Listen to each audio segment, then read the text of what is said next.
Hello everyone, this video will be about a recently added Presearing Dungeon, my thoughts about it, and its effect on Presearing as a whole. And before we start, I just wanted to preface everything by saying that this is a very fresh, very controversial, and very polarizing topic for Guild Wars players. And if you find yourself disagreeing with what I have to say, then all I can ask is please listen to the end. And if by the end you still think I'm wrong, then the comment section is all yours. Alright then, on 1st of April 2026, a new update was added to Guild Wars, introducing the first ever dungeon in Presearing, Forsaken Tunnels, along with the first ever hero in Presearing, that being Devona. Both of these are only available to players in Reforged mode, and they can both be accessed after completing a quest chain starting with the Across the Wall quest, the one where you save Ben Wolfson. If you don't opt into Reforged mode, you can still play Presearing as it used to be, but the mere existence of the dungeon still affects you anyway, and that's partly what I wanted to talk about today. So let's start with the dungeon. Forsaken Tunnels is a 3-level deep dungeon, with enemies scaling to the lowest leveled party member. So if you're level 20 for example, then the new Char Axe Lords, Shaman Lords, Ashen Lords and Mind Lords will be present, which are level 18, with the final boss, Mass Scorch Heart, being level 22. Previously, the highest level monsters in Presearing were the Vanguard enemies, which scaled to level 15 for common foes and level 18 for bosses, with an important caveat that none of the Vanguard enemies dropped any loot.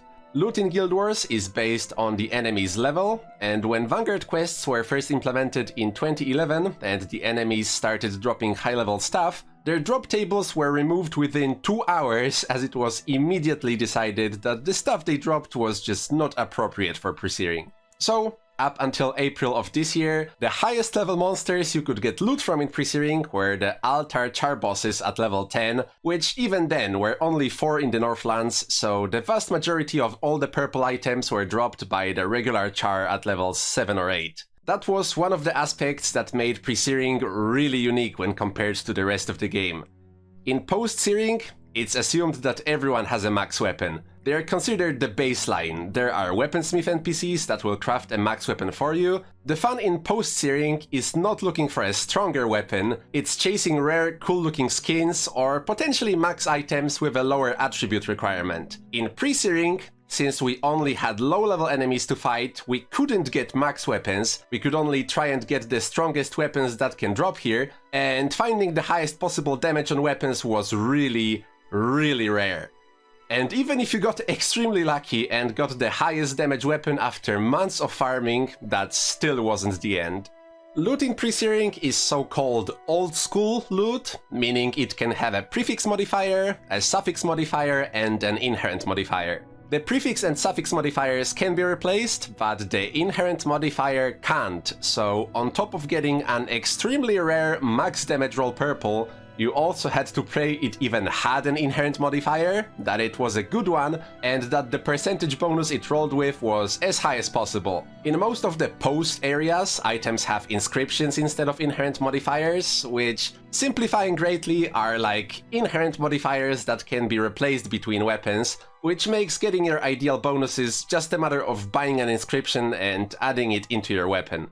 In Presearing though, you could spend years farming in the Northlands and still not get that perfect item roll, and that's what made doing char runs here so fun.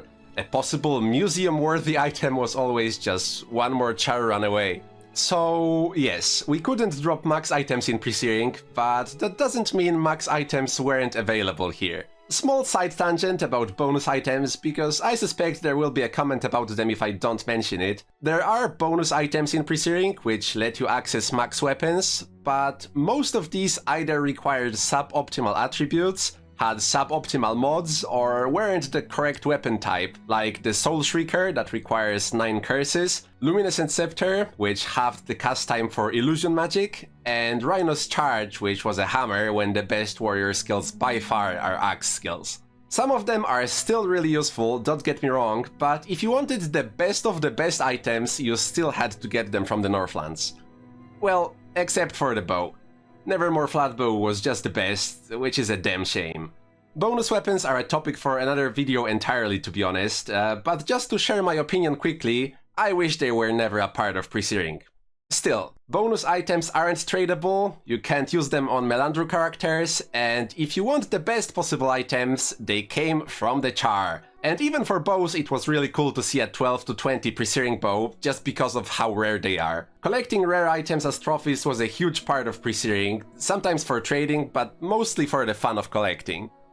Alright, so back to our dungeon. The final reward chest drops max items. It also drops other things, but if you get a weapon or an offhand, it's guaranteed to be max damage for weapons or armor/energy for offhands. On top of that, the items contain inscriptions and they are inscribable, so there is no grind for cool items anymore. You just do the dungeon a few times until you get a weapon you want to drop once. It will be guaranteed to be max damage, then just add whatever inscription you want to it, and you're done. Sure, right now the inscriptions are scarce because the update just came out, but with time there will be plenty of them. They might be expensive, just like char-slaying mods are right now, but buying an upgrade is deterministic. While previously you could grind for years for highest damage weapon and just hope it had a good inherent modifier, right now you just get the weapon in a matter of days, and if you're unlucky with getting the inscription, then you just buy it. There is no coolness factor to the best items anymore, and once you spend a few weeks getting your max weapon, there also isn't all that much to do left. You can still farm for char-slaying mods and for inscriptions, but the real long-term chase items are just gone. If you keep farming Northlands and get what used to be an insane drop, Johnny Reforged over here will get the same one in a few dungeon runs. Sure, you can play with Reforged mode turned off, but if you want to participate in the economy in any way, then you will trade with players that have the Reforged mode turned on, and they aren't gonna be interested in your stuff. Good luck ever buying anything, all the prices will be adjusted to much higher gold drops from the dungeon, none of your weapons will be worth anything, the only things you can sell for anything are char kits and char slaying mods, I guess, and they drop in the dungeon too. Also, and that might be a small thing, but I liked how in Presearing we didn't have max items. We had low-level monsters, low-level items, and we had to make it work with what we got. It was cool, and now it's just a copy of Post. On top of that, during the first few hours of the release, monsters in the dungeon were dropping gold quality items. That was unintentional, it was a bug, so I'm not gonna go over it too much, but the end effect is we have gold items in Presearing again. To the credit of the devs, that was hotfixed quickly, mistakes and bugs happen, that's just the reality of working with code. Even if it was tested, then something can slip past. But if you wonder why there is an influx of gold items in Pre, that's why. Another thing that was added with the update is access to a hero in Presearing. If you complete the Scourge Beneath quest, which is part of the new dungeon quest chain, Devona joins you as a warrior hero with all the hero amenities you might expect, such as max armor, the ability to freely pick her secondary profession, including the assassin, ritualist, paragon and dervish, and access to any skill you have unlocked on your account. Would you like her to become an SOS ritualist in Presearing? Sure thing! And I think it's really weird.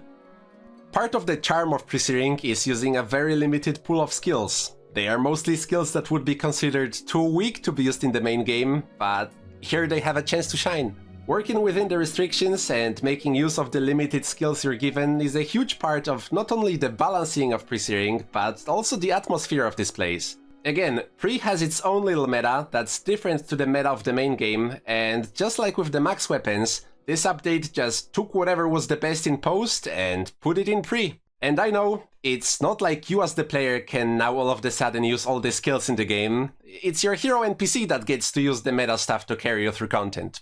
Great stuff.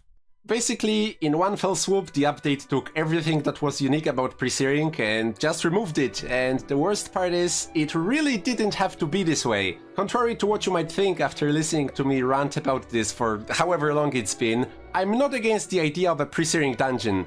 I made this channel and named it Presearing, and I'm making videos about Presearing because I really do care about Presearing. And I also want cool new content to do, I just wish it was implemented differently. Truthfully, I'm not too much of a fan of a hero in Presearing at all, but if you really want to add one into the game, I think it would be much better suited if she also was limited to only using Presearing skills. That way you can still customize a hero to your needs, make her a monk or a ranger or an elementalist, whoever you want in your party, and it wouldn't feel so out of place like it does now with all the elite skills and spirits. If you play a Melandru character, that's already how it works because you don't have any other skills unlocked, and I think that's much more fitting. When it comes to the dungeon itself, there are many cool rewards that can be introduced without making the grind for a rare weapon in Presearing meaningless. The enemies in the dungeon could drop the exact same weapons they do in the Northlands, so the grind for the insanely rare perfect Presearing items wouldn't be thrown out the window, and the main incentive to farm the dungeon as opposed to the regular old char runs could be some new unique items that you can only find there.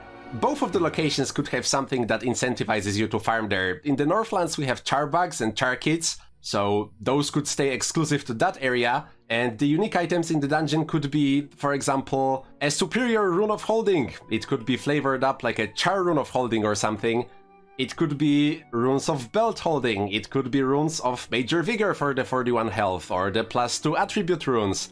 It could be a mini pet. It could be unique weapon skins that you can't find anywhere else.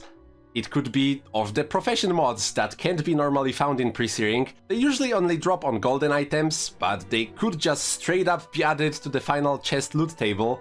Completing the dungeon could award points towards the Ebon Vanguard rank, so there's a new title to chase. There could be new armor skins to obtain, since in Presearing we only have 2. There's so many ways to reward players, it doesn't have to be just straight up the best weapons. I would even argue that adding max weapons is the most boring way they could go about it. The chest right now can give diamonds, sapphires or rubies. Those are cool little collectibles. I like that. More of that, please. Speaking of stuff that I like from the update, there is more that I actually do really like. The quests seem well done, and they guide you throughout the new content really nicely. The new part of Northlands they added looks gorgeous. Technically the landscape was already here, I think, but they added a bunch of cool assets that really make it feel like we're going deeper in the char territory. The tents, the burning effigies and campfires. I love it. It's my favorite part of the update. The dungeon looks great too, and actually doing it is very fun. It's just, you know, the rewards could use a little bit of work. I don't know if there will be any substantial changes to the dungeon other than bug fixes. I don't know if people even want changes. If you check Reddit, people seem happy with the update and they're glad to play new content, and good for them. That's how it should be. New content should be fun and exciting. Guild Wars 1 was stagnant for so long that I feel like there is this almost hostility towards anyone that says a bad word about new updates, because nobody wants the game to return to the era of stagnation, and I don't want it either. I really loved the Melandru Sakard. I think it was the best update in years. I just wish that when a content update is added to an area as unique and special as Presearing, that uniqueness is taken into consideration and worked around, not replaced with a copy of the endgame. I'm actually really surprised they decided to add their first actual content update into Presearing of all places. People are begging for more main game updates, and I feel like it would be much easier to add something to post. It's really hard to break something there. The balance is pretty easy to uphold, just give post players more cool stuff to do, and they like it, I think. Anyway, as it stands right now, I feel sorta deflated with the current state of Presearing. If there won't be any substantial rework of the dungeon rewards, then I don't plan to interact with it in any way. I recently started playing a Melandru character, and when the dungeon dropped and I found out about everything that's going on, I decided to turn off Reforged mode, and I will most likely just continue playing the classic version of Presearing. It works for me, kinda, because I already like playing Melandru, but right now, if you like Presearing as it was, then playing a Melandru non-Reforged character and not interacting with the economy is the only way to experience it. And that sucks. I mean, I'm really glad there is an option to disable the new content. Most other games don't offer that, so thank you devs for considering this. But it sucks to see the pre that I loved and played for years and that I could do everything in change to this version that I don't recognize and where I have to arbitrarily limit myself not to be exposed to a horrible update. Alright, so that's all my thoughts right now. Thank you for watching all the way till the end, and as promised, the comments are now yours. I really am curious what you think of the update, even if you disagree with me. I feel like I proved in this video that I care about Presearing, and I would like to hear all the viewpoints. And if you're one of the players that also dislikes the update, I would really like to know what you plan to do in the game going forward. I will stick to my non-reforged Melandru character, but maybe you have some other ideas. I really don't like being negative on the internet, man. I just wanna play the game and make fun videos about my progress, but I feel like this was important. Do we do the regular outro? I think we do. Let's do the regular outro. Thank you for watching, hope you enjoyed, hope you'll have a wonderful day, even if you think my opinion is stupid, and I hope to see you in the next one. Goodbye.